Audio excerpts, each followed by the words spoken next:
আসসালামু আলাইকুম ওরহমতুল্লাহি ওবারাকাতুহ। আলহামদুলিল্লাহি রাব্বিল আলামিন ওয়াসসালাতু ওয়াসসালামু আলা সাইয়্যিদিল আমবিয়াই ওয়াল মুরসালিন ওয়া আলা আলিহি ওয়া আসহাবিহি আজমাইন, আম্মা বাদ। প্রিয় দর্শক শ্রোতা, আপনাদের সকলকে এটিএন বাংলার পর্দায় এই সুন্দর সময়ে আন্তরিক অভিনন্দন জানাচ্ছি।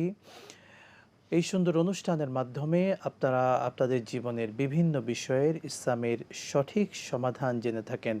আপনিও যে কোনো মাসালা জানতে স্ক্রিনে দেখানো নাম্বারে ফোন করুন। আজকে আপনাদের মাসালার জবাব দেওয়ার জন্য আমাদের স্টুডিওতে আমন্ত্রিত হয়েছেন খ্যাতিমান আলেমে দ্বীন শেখ ডক্টর শহীদুল ইসলাম বারাকাতি হাফিজাহুল্লাহ। আসসালামু আলাইকুম ওয়া রাহমাতুল্লাহি ওয়া বারাকাতুহু। ওয়ালাইকুম আসসালাম ওয়া রাহমাতুল্লাহি ওয়া বারাকাতুহু। শেখ কেমন আছেন? আলহামদুলিল্লাহ, আপনি ভালো? আলহামদুলিল্লাহ, আপনাকে আন্তরিক অভিনন্দন জানাচ্ছি আজকের আয়োজনে। হাইয়াকুমুল্লাহ, শুকরান। আমিন। আমরা প্রথমেই দর্শককে যুক্ত করছি। আসসালামু আলাইকুম, কে আছেন দর্শক? নাম বলে প্রশ্ন করুন। ওয়ালাইকুম সালাম। ভালো আছেন আপনারা? আলহামদুলিল্লাহ, প্রশ্ন করুন ভাই। জি, আমার চারটি প্রশ্ন আছে। আমার প্রথম প্রশ্ন হচ্ছে, আমাদের আখিকা মানে এখানে কথা হলো যে রাসূল সাল্লাল্লাহু আলাইহি সাল্লামের মানে কবরের জগতে কি হচ্ছে সেটা আমরা বলতে পারবো না, কিন্তু কোরআন হাদিসে তো এসেছে, কোরআন হাদিসে সেগুলো তো আমরা বলতে পারি। তো আখিকা কি হবে আমাদের? রাসূল সাল্লাল্লাহু আলাইহি সাল্লাম কবরে জীবিত না মৃত? যারা বলছে মৃত, অনেকে বলছে জীবিত। আসলে সালামের উত্তর কিভাবে দেয় এই বিষয়ে আপনি জানাবেন। আর যারা জেনারেল শিক্ষিত, হয়তো সব লেখাপড়া করেছে, মাদ্রাসায় লেখাপড়া করেনি, এছাড়া অন্যান্য সব লেখাপড়া করেছে, তারা কি দাওয়াতি কাজ করতে পারে কিনা? আর আরেকটা প্রশ্ন হলো যে উজুতে সিরিয়াল মেনটেন করা আসলে কোন পর্যায়ে পড়বে? মানে সিরিয়াল মেনটেন আগে যে অঙ্গগুলো ধুতে করা উল্টাপাল্টা হয়ে গেলে উজুর কোনো ক্ষতি হবে কিনা? আচ্ছা, আর প্রশ্ন হচ্ছে, হ্যাঁ, একজন বোবা, সে ছোটবেলা তার মা চলে যায়, কিন্তু তার বাবা দ্বিতীয় বিয়ে করার পর হয়তো তার দাদির কাছে মানুষ এসে, তার বাবা হয়তো দেখাশোনা করে না, তার বাবা দ্বিতীয় বিয়ে করে আলাদা করে, কিন্তু সে বোবাটা তার দাদির কাছে মানুষ এসে, দাদি বড় হওয়ার পর যা ইনকাম করে দাদির কাছে থাকে, দাদি হয়তো অনেক কিছু করে দিয়েছে, কিন্তু এক্ষেত্রে কি বাবার হক নষ্ট হয়েছে? বাবার সম্পত্তি কি সে পাবে বাবা মারা যাওয়ার পর? একটু জানতে চাচ্ছি। আচ্ছা, বুঝতে পেরেছি আপনার কথা, কিন্তু প্রথম যে প্রশ্নটি দর্শক, আপনি সহ সকল দর্শকদের উদ্দেশ্যে বলতে চাই, রাসূল সাল্লাল্লাহু আলাইহি ওয়াসাল্লাম আমাদের প্রাণের নবী। তিনি কবরে জীবিত আছেন না মৃত আছেন সেটা নিয়ে আমাদের এত মাথা ব্যথা কেন?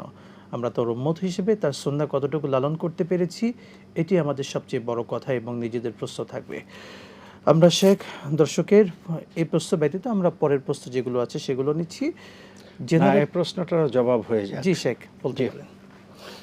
ইন্নাল হামদালিল্লাহি কুল্লা ওয়াসসালাতু ওয়াসসালামু আলা রাসূলিল্লাহ আল্লাযী লা নাবিয়্যা বাদা ওয়া আলা আলিহি ওয়া সাহবিহি আম্মা বাদ।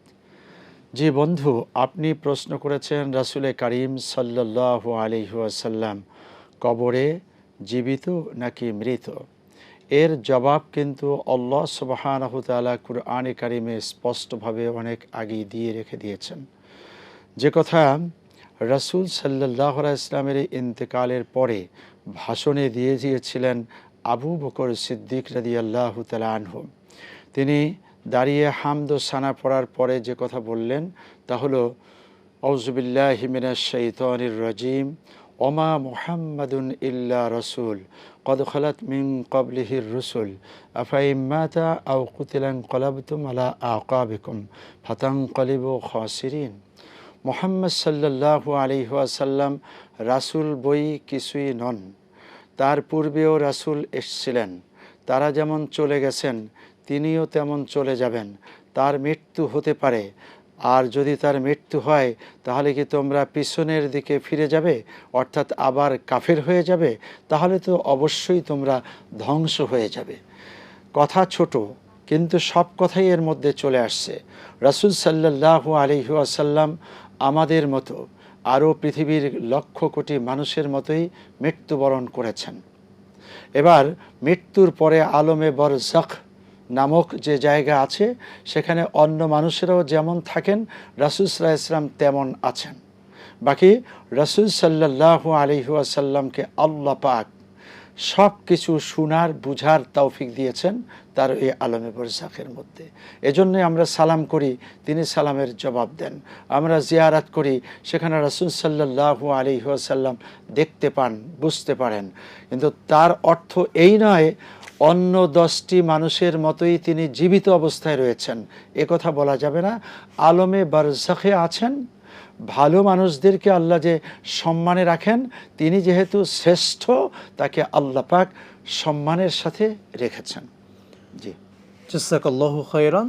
দর্শকের পরের প্রশ্ন ছিল, জেনারেল শিক্ষিত যারা আছেন তারা দাওয়াতি কাজ করতে পারবেন কিনা? কি আপত্তি? জেনারেল শিক্ষিত আর অ্যারাবিক শিক্ষিত, এটার সাথে ইলমে দ্বীনের কি বৈষম্য বা দূরত্ব রয়েছে? একজন মানুষ স্কুল, কলেজ, ইউনিভার্সিটিতে পড়েন, সেই মানুষটির নামাজ পড়তে হবে না? যদি নামাজ পড়তে হয়, তাহলে নামাজের দোয়া, কালেমা, তাসবিহ, তাহলিল, এগুলো তো আরবি, এগুলো তাকে অবশ্যই শিখতে হবে, ম্যান্ডেটরি, কোনোভাবে বাদ দেওয়ার সুযোগ নেই। আর তিনি যেহেতু নামাজের দোয়া, কালেমা, তাসবিহ, তাহলিল শিখলেন, সেটা আর একজনকে শিখাতে আপত্তি কি? তিনি রোজা রাখবেন, সেই রোজার বিধানটা তিনি জানেন, বুঝেন, সেটা আর একজনকে জানাবেন, আপত্তি কি? তিনি হজ করবেন, সেটাও আর একজনকে বলবেন, আপত্তি কি? অতএব দাওয়াতি ক্ষেত্রে অ্যারাবিক শিক্ষিত আর জেনারেল শিক্ষিত পার্থক্য করার কোনো সুযোগ নাই। আর বেহেশতে সকলকেই যেহেতু যেতে হবে, সকলকেই শিখতে হবে, সকলকেই শিখাতে হবে। জি, শুকরিয়া শেখ, একটু সম্পূরকভাবে বলতে চাই, আমরা দেখি বর্তমানে কেউ হয়তো ইসলামের কোনো একটা বিষয়ে সুস্পষ্ট তার ধারণা নাই, ধারণা না থাকার পরে তিনি অল্প জানেন, অল্পটা বলেন, কিংবা অল্পটাকে কখনো কখনো বিকৃত করে ফেলেন। তো এই সিচুয়েশনগুলো তৈরি হলে আমাদের করণীয় কি? করণীয় হলো, যিনি জানেন, যেমন ইমামতির মাসালা, সেখানে যিনি বেশি জানেন, যার কেরাত শুদ্ধ, দোয়া কালেমা শুদ্ধ, তিনি ইমামতি করবেন। এখন কেউ নাই সেখানে শুদ্ধ জানার মতো। যারা আছেন তাদের মধ্য থেকে যাকে বেটার মনে করা হচ্ছে, তিনি যদি অশুদ্ধ হন, আলেমদের কাছে অশুদ্ধ, ওখানে যারা উপস্থিত আছেন তাদের কাছে তিনি শুদ্ধ, অতএব নামাজ হয়ে যাবে, ইমামতিও হয়ে যাবে। তদ্রূপভাবে সিচুয়েশন যদি এমন দাঁড়ায় যে একটি এলাকার মধ্যে আসলে জানাশোনার কোনো মানুষই নেই, সেই মানুষটির মধ্যে অপেক্ষাকৃত যিনি জানেন, তিনি ওখানে দাওয়াতি কাজ করবেন, তিনি যা বুঝেন তাই জানাবেন। তবে সঠিক জানার ইমানি দায়িত্ব রয়েছে। আল্লাহ এজন্যই বলছেন, ইকরা বিসমি রাব্বিকাল্লাযী খলাক, যিনি সৃষ্টি করেছেন তার নামের সাথে পড়ো। এর অর্থ হলো যে সৃষ্টি যার, হুকুম চলবে তার, এটা জানতে হবে, বুঝতে হবে বিশুদ্ধভাবে। এই নলেজটি যদি না রাখে, তাহলে এই মানুষের জন্য ডাবল প্রশ্ন হবে। একটা প্রশ্ন, তুমি জানোনি কেন? 2 নম্বর প্রশ্ন, তুমি মানোনি কেন? জানতেও হবে, মানতেও হবে। আর যিনি মানলেন না, তার প্রশ্ন একটা হবে, মানোনি কেন? কিন্তু জানতেও হবে, মানতেও হবে, এটি আমাদের জন্য অত্যাবশ্যকীয় বিষয়। আল্লাহ আমলের তৌফিক দান করুন, আমিন। দর্শককে নিচ্ছি।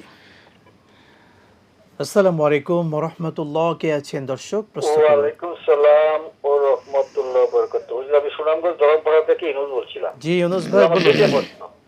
প্রথম প্রশ্ন হচ্ছে, নামাজের পুরো কাজটাই দোয়া, তারপরেও আমরা নামাজের পর 2 হাত তুলে রাসূল সাল্লাল্লাহু আলাইহি ওয়াসাল্লাম শেখানো কিছু দোয়া পড়ে থাকি। প্রশ্ন হলো যে এই হাত তোলা সুন্নাহ পদ্ধতি দিয়ে কি একটু দেখাবেন? আর 2 নম্বর প্রশ্ন হলো যে প্রত্যেক ফরজ সালাতের পর ইমাম সাহেবরা এই সম্মিলিত লম্বা দোয়া পড়েন, নামাজের পর যে কিছু আমল আছে তা করারও সুযোগ দেন না। প্রশ্ন হলো যে রাসূল সাল্লাল্লাহু আলাইহি ওয়াসাল্লাম সাহাবীকে আমরা কি এই নামাজের পর এইভাবে সম্মিলিত লম্বা দোয়া পড়তেন? আপনার দুটি প্রশ্নই বুঝতে পেরেছি, সঙ্গেই থাকুন, শেখ বলবেন ইনশাআল্লাহ। আমাদের পূর্বের দর্শকের আরেকটি প্রশ্ন ছিল, অজুতে যদি তারতিব মিস হয়ে যায়, অর্থাৎ কোনো এক বিধান আগে করলেন পরে করলেন, তারতিব যদি ভুলবশত মিস হয়ে যায়, কোনো ক্ষতি হবে কিনা? অজু হয়ে যাবে, তবে তারতিব রক্ষা করাটাও সুন্নাহ। সেই তারতিব মানে হলো শৃঙ্খলা বা সিরিয়াল, এটা মেনটেন করা উচিত। যেমন রাসূল সাল্লাল্লাহু আলাইহি ওয়াসাল্লাম বিদায় হজ্জে তিনি মিনায় অবস্থান করছেন, একজন এসে বললেন, ইয়া রাসূলুল্লাহ, আমি তো কুরবানির আগেই মাথার চুল হলক করে ফেলেছি। আল্লাহর হাবিব সাল্লাল্লাহু আলাইহি ওয়াসাল্লাম বললেন, ফালা হারাজ, কোনো সমস্যা নাই, সামনে এগিয়ে চলো। ঠিক এখানেও অজু হয়ে যাবে, তবে শৃঙ্খলা রক্ষা করতে পারলে ভালো, ভবিষ্যতে যাতে এমনটি না হয়। আর এজন্য তো নামাজের মতো সেজদার সাহু দেওয়ার কোনো সুযোগ নেই, অজু হয়ে গেছে। জি, জাযাকাল্লাহু খায়রান। দর্শকের আরেকটি প্রশ্ন ছিল, তার একজন ব্যক্তি, তার বাবা দ্বিতীয় বিয়ে করে, বিয়ে করার পরে প্রথম ঘরে সেই সন্তানটি তিনি বোবা, যেহেতু একটু শারীরিক প্রতিবন্ধী, বোবা, তার প্রতি খেয়াল কম, সেই বাচ্চার দায়িত্ব পরবর্তীতে দাদি তিনি তাকে পেলে বড় করেন। এখন প্রশ্ন হচ্ছে যে সন্তান হিসেবে তিনি বোবা, তিনি কি বাবার সম্পদে সম্পদ পাবেন বা পাবেন না, এরকম কোনো কথা হবে? আচ্ছা, বোবার সাথে সম্পদ না পাওয়ার কি সম্পর্ক? হিসাবে তো তাকে আরো বেশি দেওয়া উচিত। নিঃসন্দেহে। তার মানে কি প্রতিবন্ধী এই লোকটা কথা বলতে পারে না? আল্লাহ রাব্বুল আলামিন আমাদেরকে কত সুন্দর বাকশক্তি দিয়েছেন, আমরা একটা কথাকে ইনিয়ে বিনিয়ে বলতে পারি, সোজা বলতে পারি, বাঁকা বলতে পারি, রাগ হয়ে বলতে পারি, বুঝিয়ে বলতে পারি, উদাহরণ দিয়ে বলতে পারি। এটা তো আল্লাহ দেওয়ার নিয়ামত, আলহামদুলিল্লাহ। এটা ওই লোকটির পায়, ওই লোকটিকে আল্লাহ দেননি, সে পায়নি।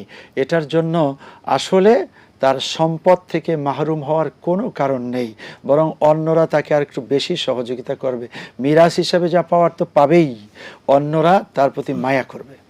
শেখ, একটু সম্পূরক আমাদের দর্শকের প্রশ্নের আলোকে বলতে চাই, আমাদের সমাজে দ্বিতীয় বিয়ে করলে প্রথম স্ত্রীর ঘরের সন্তান যারা আছে তারা বঞ্চিত হয়, স্ত্রী বঞ্চিত হয়, এমনটি হয়েছে আমরা আলোচনায় যতটুকু তার প্রশ্নে বুঝতে পেরেছি।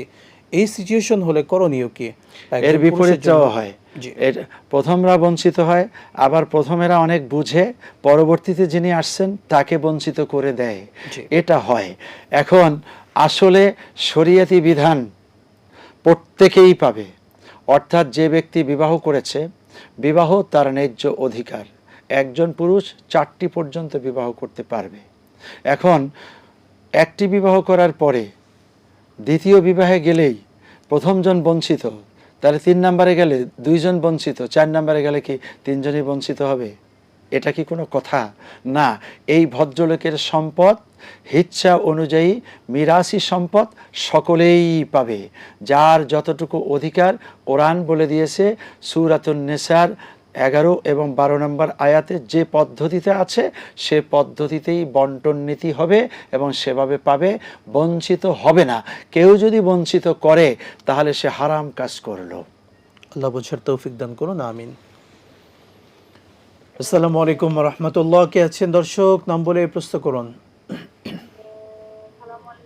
ওয়ালাইকুম আসসালাম, বলুন দর্শক। আলহামদুলিল্লাহ, প্রশ্ন করুন।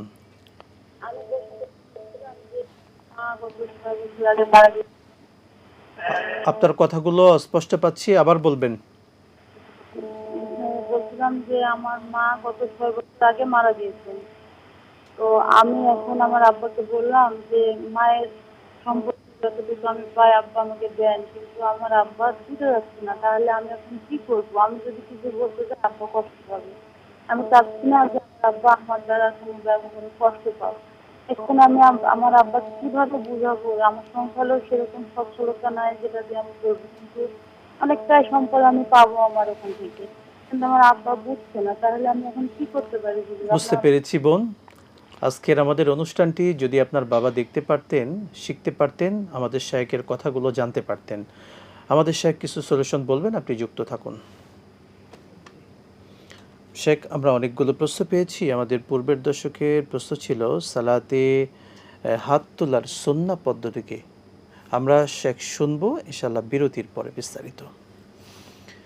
প্রিয় দর্শক শ্রোতা, দেখছিলেন এটিএন বাংলার পর্দায় আপনাদের প্রত্যেকের প্রিয় অনুষ্ঠান আরএফএল অডিটর পেজেস ইসলামী সওয়াল ও জবাব, powered by Islami bank Bangladesh PLC. সময় হলো ছোট্ট বিরতি, সঙ্গেই থাকুন, ফিরছি ইনশাআল্লাহ।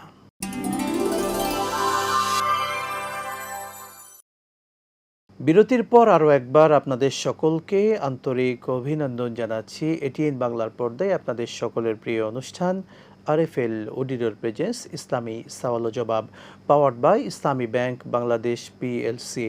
দর্শক শ্রোতা, এই সুন্দর অনুষ্ঠানে আপনিও আপনার জীবনের যে কোনো বিষয়ে জানতে স্ক্রিনে দেখানো নাম্বারে ফোন করুন।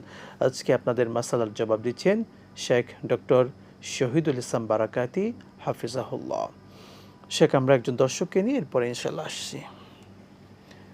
আসসালামু আলাইকুম রহমতুল্লাহ, কে আছেন বলুন দর্শক। আসসালামু আলাইকুম রাহমাতুল্লাহি ওয়া বারাকাতুহু। হুজুর, আমি সিরাজগঞ্জ থেকে বলতেছি। বলুন বোন। আমার প্রশ্ন হচ্ছে হুজুর, আমার আজ থেকে 5 বছর 6 বছর চলছে এক জালিমের সঙ্গে বিবাহ হয়েছিল, তো ডিভোর্স হয়ে গেছে।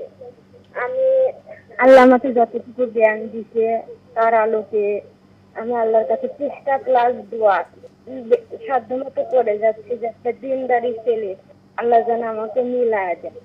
কিন্তু এই 5-6 বছর হতে চলছে, আমার শত বিয়ে হবে আসছে, কিন্তু একটা দিনদারি ছেলে এখন পর্যন্ত পাইনি হয়েছে। এই জন্য পিতা মাতা আমার প্রতি বিরূপ আচরণ করে, মাঝে মধ্যে ভাই বোনেরা যে তোর কাউকে পছন্দ হয় না এরকম কথা বলে। কিন্তু আমার বাস্তব অভিজ্ঞতা থেকে আমি বুঝতে পারি যে আমি যদি দিনদারি ছেলের সঙ্গে বিবাহ না হয় আমি বাকি জীবনটা কিভাবে কাটাবো, হয়তো আরো বুঝতে পেরেছি বোন। পরিস্থিতির আমরা মধ্যে পড়তে হবে। আপনার এরকম পরিস্থিতিতে আমি দিনদারি না এমন ছেলেকে বিবাহ করে বাকি জীবন কাটাবো, আচ্ছা, একটু যদি পরামর্শ আপনার দিতেন। কথা বুঝতে পেরেছি বোন। আমরা দোয়া করছি আল্লাহ তাআলার কাছে, আল্লাহ আপনার জন্য উত্তম ব্যবস্থা করুন ইনশাআল্লাহ। আমাদের শায়খও আপনাকে কিছু বলবেন, একটু অপেক্ষা করে শুনবেন। আসসালামু আলাইকুম। ওয়ালাইকুম আসসালাম ওয়া রাহমাতুল্লাহ। শেখ, আমাদের পূর্বের দর্শকের ইউনুস ভাইয়ের দুটি প্রশ্ন ছিল, যদি একসঙ্গে উত্তর দিতেন। নামাজের পরে আমাদের যে মসজিদগুলোতে সম্মিলিত দোয়া হয়ে থাকে, আসলে সেটা বেশি জরুরি নাকি সুন্নাহ পদ্ধতিতে যে দোয়াগুলো হয় রাসূলের শেখানো সেই দোয়াগুলো পড়া জরুরি? আপনার প্রথম প্রশ্ন ছিল যে মসজিদে মোনাজাত হবে, যে সেখানে সুন্নাহ পদ্ধতিতে হাত উঠানো কেমন, আর এর সম্মিলিত মোনাজাতেই তো নেই। গাছ লাগাননি, ফল হবে কি করে? আবার বিবাহ করেনি, বাচ্চা হবে কি করে? মোনাজাতেই যেখানে নেই সেখানে আবার সুন্নাহ পদ্ধতি হবে কি করে? অতএব এই প্রশ্নটি আপনার করারই দরকার নেই। করেছেন এতটুকু যে কোনোভাবেই এটার জন্য কোনো সুন্নাহ পদ্ধতিই নেই, আসলে মোনাজাতেই নেই, সম্মিলিত মোনাজাত। আর একটা হলো যে মসজিদে সম্মিলিত মোনাজাত হচ্ছে, কি করা উচিত? না, এটা রাসূল করেননি, সাহাবা ইকরাম করেননি, তাবেঈন করেননি, তাবেঈন করেননি। আমরা কোত্থেকে পেলাম? কিছু লোকেরা এটা আবিষ্কার করেছে। যে সমস্ত লোকেরা আবিষ্কার করেছে এটাকে যদি শরীয়ত মনে করা হয় তাহলে বেদাহ। কেননা যারা শরীয়তের মধ্যে নব্য আবিষ্কার করবে এমন ব্যক্তিরা বেদাতই করলো। আর কুল্লু বেদাতিন দলালা ও কুল্লু দলালাতিন ফিন্নার। অতএব এটার দরকার নেই। যেটা উচিত সেটা করুন। রাসূল সাল্লাল্লাহু আলাইহি ওয়াসাল্লাম ডানে বামে যখন সালাম ফিরাতেন, পুরো মসজিদ জুড়ে আওয়াজ হতো আস্তাগফিরুল্লাহ আস্তাগফিরুল্লাহ আস্তাগফিরুল্লাহ 3 বার, আল্লাহুম্মা আনতাস সালাম একবার, আশহাদু আল্লা ইলাহা ইল্লাল্লাহ শেষ পর্যন্ত একবার, এরপরে 33 বার সুবহানাল্লাহ, 33 বার আলহামদুলিল্লাহ, 33 বার আল্লাহু আকবার, শেষে আশহাদু আল্লা ইলাহা ইল্লাল্লাহ। এভাবে 100 তাসবিহ, আয়াতুল কুরসি, কোন নামাজে সূরা ইখলাস 3 বার এবং কোন নামাজে সূরা ফাতিহা। ঠিক এই তাসবিহর ধারে কাছে নেই, নতুন করে আমরা আবিষ্কার করেছি। আর সেটার আবার পদ্ধতি কেমন হবে ইত্যাদি এগুলো নিয়ে আমাদের মধ্যে আলোচনা, জানার স্পৃহা না, এটার দরকার নেই। জি, জাযাকাল্লাহু খায়রান। আমরা পরের প্রশ্নে চলে যাচ্ছি। আমাদের একজন বোন খুবই তিনি কষ্ট নিয়ে বলছিলেন তার মা মারা গিয়েছেন, কিন্তু বাবা মেয়ে হিসেবে তিনি যতটুকু সম্পদ পাবেন সম্পদকে বুঝিয়ে দিচ্ছেন না। এখন মেয়ে হিসেবে তিনি যদি জোর করতে চান তাহলে বাবা হয়তো কষ্ট পাবেন, কিন্তু মেয়ের ফ্যামিলিগতভাবে অনেক তিনি কষ্টে চলছেন। কি করণীয় এই সিচুয়েশনগুলোতে? 1 নাম্বার হলো, আপনার বাবা যদি আসলে বুঝে শুনে আপনার উপরে অত্যাচার করে সে একজন জালিম, আর আপনি তাই বলে আবার জুলম করতে পারবেন না। আপনি অস্তাইনু বিসসবরি ওয়াসসালাহ, নামাজের মাধ্যমে ধৈর্যের মাধ্যমে আল্লাহর সাহায্য কামনা করুন। আল্লাহর সাহায্যের পাশাপাশি ওই বাবার জন্য দোয়া করুন, বাবা যাতে আপনাকে বুঝতে পারে, আপনার প্রতি যতটুকু মায়া করা দরকার তা করে, আর আপনার হক আপনাকে বুঝিয়ে দেয়। একান্ত যদি নাই বুঝিয়ে দিল, আপনি পাল্টা কোনো ধরনের অ্যাকশনে যাবেন না, কেননা বাবা তো, তার সাথে বেয়াদবিও ঠিক হবে না।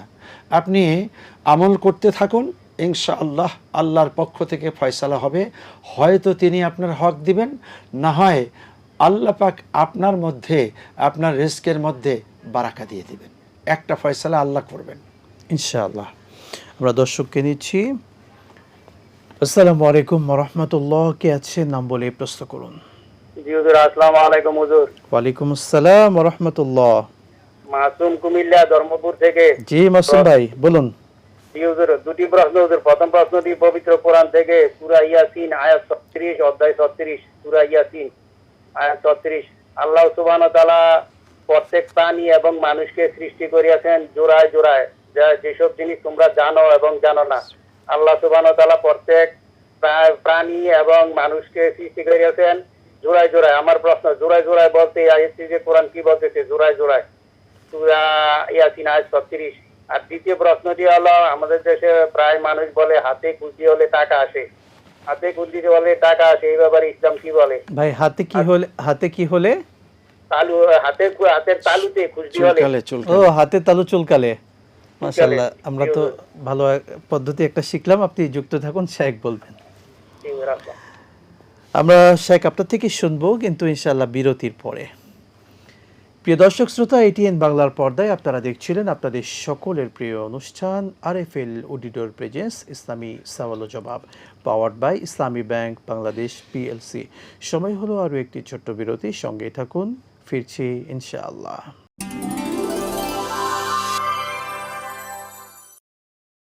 বিরতির পর আবারও আপনাদের সকলকে আন্তরিক অভিনন্দন জানাচ্ছি। এটিএন বাংলার পর্দায় আপনাদের সকলের প্রিয় অনুষ্ঠান আরএফএল অডিটর প্রেজেন্স ইসলামী সওয়াল ও জবাব, powered by Islami bank Bangladesh PLC. দর্শক মণ্ডলী, এই সুন্দর অনুষ্ঠানে আপনিও যে কোনো বিষয়ে জানতে চাইলে স্ক্রিনে দেখানো নাম্বারে ফোন করুন। শেখ, আমরা একজন দর্শককে নিয়ে এরপরে ফিরছি। আসসালামু আলাইকুম ওয়া রাহমাতুল্লাহ। কে আছেন প্রশ্ন করুন। আসসালামু আলাইকুম ওয়া রাহমাতুল্লাহি ওয়া বারাকাতুহু। ওয়ালাইকুম আসসালাম ওয়া রাহমাতুল্লাহ। আমি মগবাজার থেকে মাহফুজা বেগম বলছি। জি বলুন। এক নম্বর প্রশ্ন, ওসিয়ত করলে সম্পত্তি কত অংশ ওসিয়ত করা যাবে? ওসিয়ত করলে স্ট্যাম্পে লিখতে হবে নাকি কিভাবে করে, এটা একটু জানতে চাই। আরেকটা হলো, বর্তমানে স্বামী নেই, নিঃসন্তান মহিলা, তার পরিবার চাইছে যে ওনার নামের সম্পদ নাতির নামে দিয়ে দিতে, মহিলা দিতে চাচ্ছে না। ওরা যদি জোর করে দলিল করে নিয়ে যায়, তবে মহিলার কোনো গুনাহ হবে কিনা? আপনি দলিল না দিলে ওনাকে বিভিন্ন ভাবে কষ্ট দিতে পারে। এই পরিস্থিতিতে নিঃসন্তান মহিলা কি করতে হবে? আচ্ছা, নিঃসন্তান মহিলা তিনি তার নাতিকে দেবেন বলতে একটু বুঝিয়ে বলবেন। মানে ওনার নামে যে সম্পদ আছে, পরিবার চাইতেছে ওই নাতিকে সম্পদ গুলা দিয়ে দেওয়ার জন্য, নামে ওইটা তার মহিলার বাপের বাড়ি চলে যাবে, তো ওই জন্য সম্পদ ওর নাতিকে দিয়ে দেওয়ার জন্য পরিবারের অন্যরা যে পরিবার মানে ছেলের বউ। আচ্ছা, তো এখন যদি দেয়, দলিল জোর উনি দিতে চাচ্ছে না, কিন্তু ওনারা যদি জোর করে নিয়ে যায় দলিল করে, তবে ওই মহিলার কোনো গুনাহ হবে কিনা? আচ্ছা, পরে ওনাকে না দিলে ওনাকে বিভিন্ন ভাবে কষ্ট দিতে পারে। এই পরিস্থিতিতে নিঃসন্তান মহিলা কি করবে? আচ্ছা, আর কোনো প্রশ্ন আছে? না, এইটা প্রথমটা হলো ওসিয়ত। আচ্ছা, আপনি করা যাবে এবং যুক্ত ওসিয়ত করলে থাকুন। স্ট্যাম্পে লিখতে হবে কিনা? আচ্ছা, আপনি যুক্ত থাকুন, শেখ বলবেন ইনশাআল্লাহ।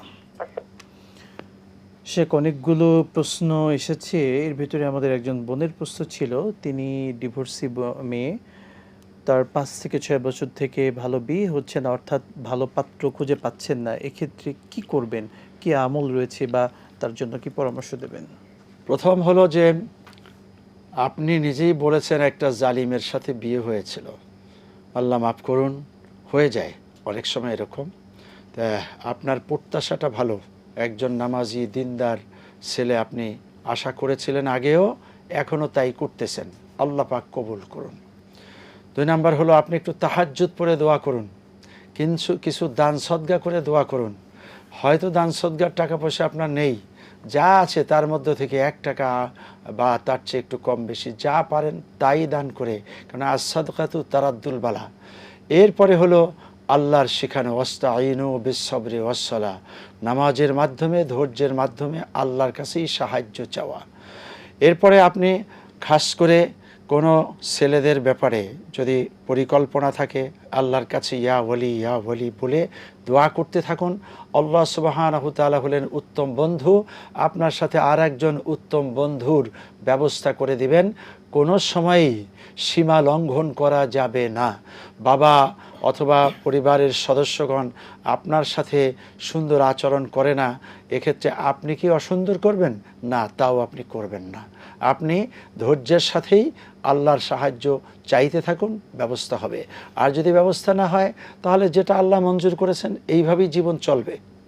তবুও আর একটা নতুন জালিমের সংসারে যাওয়ার দরকার নেই।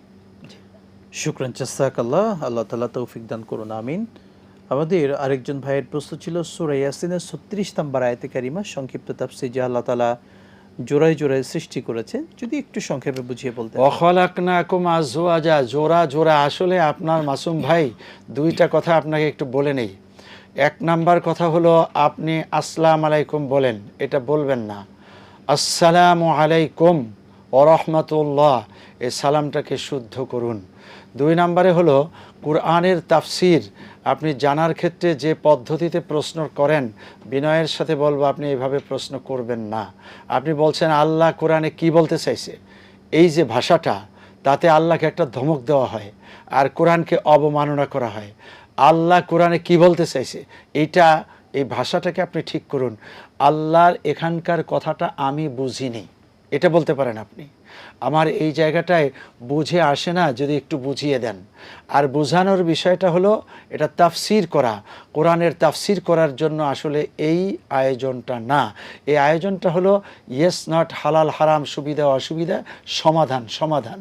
তো যাই হোক, তবুও আপনার প্রশ্নের জবাব দিচ্ছি। জোড়া জোড়া বলতে আল্লাহ সুবহানাহু তাআলা ম্যাক্সিমাম প্রাণীকে স্বামী স্ত্রী, নারী পুরুষ, নর নারী এ পদ্ধতিতে তৈরি করেছেন, সৃষ্টি করেছেন, এটাই জোড়া। আর আমাদের এইভাবেই জোড়াটা লেগে যায়।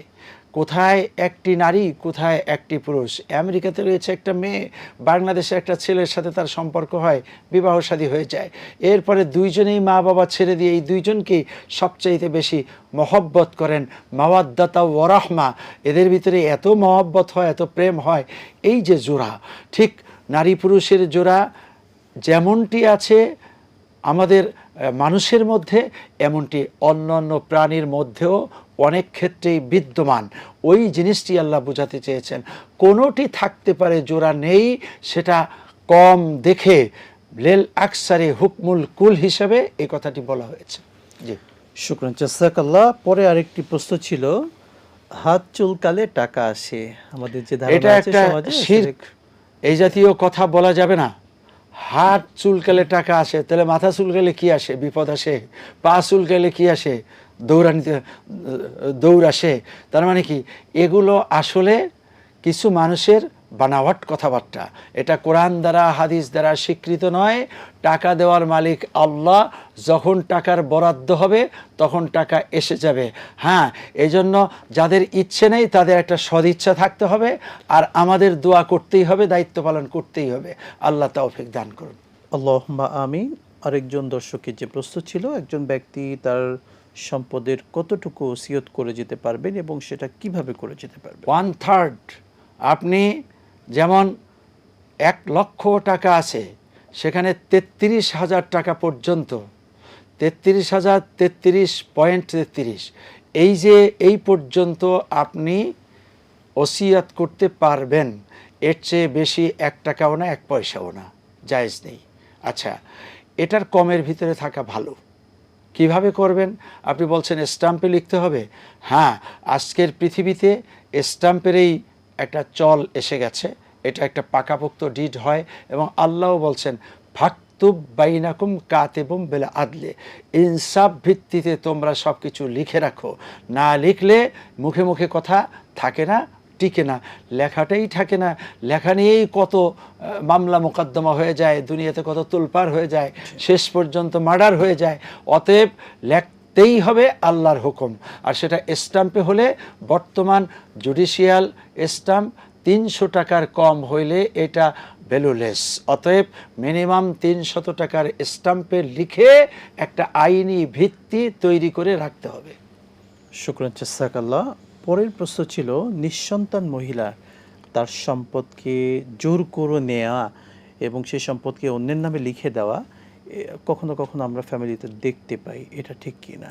আচ্ছা, আপনাকে প্রশ্ন, আপনি বলছেন নিঃসন্তান, আবার বলছেন যে নাতিনদেরকে নাতিনেরা নিয়ে যাবে, তাহলে সন্তানই নেই, নাতি হলো কেমনে?